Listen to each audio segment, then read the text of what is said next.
more than a fear thing. Is it? Because on a logical level, people know that these animals and insects, or whatever the phobic of, aren't dangerous in themselves.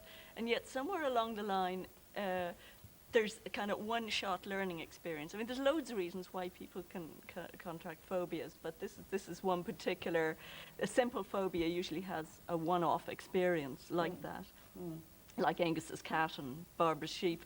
But it proves one very, very positive thing about phobics, and that's, for a start, their brains learn very quickly. So take a bow, anyone who's got a phobia. It also means they've got a very good memory because they never forget to have the phobia. Yeah. But I think that might be small consolation. Yeah, exactly. What's the third thing? And the third thing is that they're very creative. They're very creative as Yeah. well. Well, Tony Sadar, you no doubt have an opinion on this as well, and all of that sounds very positive, but it doesn't solve the problem. No, it doesn't. Actually, listening to the panel, I find the type of phobias that they have, and I must congratulate them because they certainly have them in control, and this is an important thing.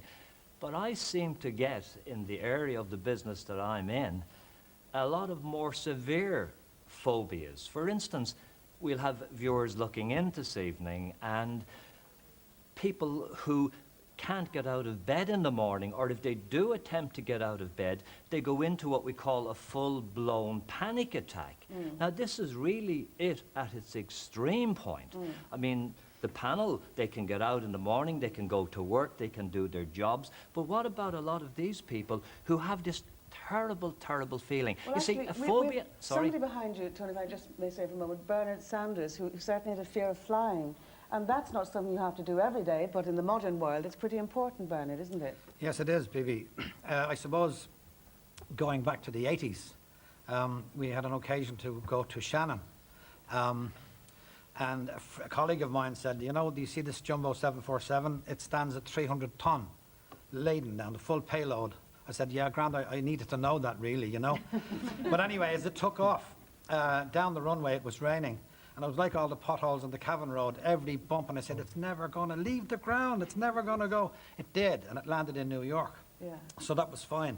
But we were then going on to Tampa, and we were flying with Eastern, and the guy said, we're 22nd in line. And I looked out the window, I could see all these aircraft, big ones and small ones. And then he moved up and he said, ladies and gentlemen, we'll be in the air in 2 minutes. Well, he went down that runway, and you know, racing drivers will tell you about G-force. Well, I felt this thing coming up, and as soon as it left the ground, it went into a very steep climb, and there was an unmerciful bang under the floor. I said, my God.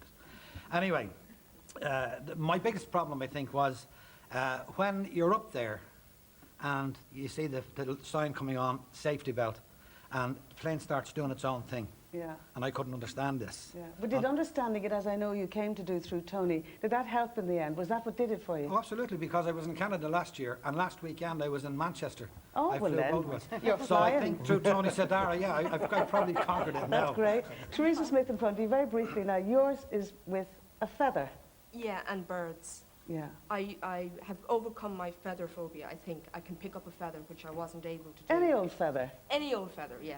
A tiny little feather? A tiny little feather. What about a pillow full of, dare I say it, Yeah, full of feathers? No, I can sleep on a feather pillow. It's birds. Anything moving with feathers. Yeah. You know, I can't touch. Brenda, what about you? Do you have any others? Because we've heard about how some people are collecting them. Do you actually have... I mean, how long have you got, you know? Not long.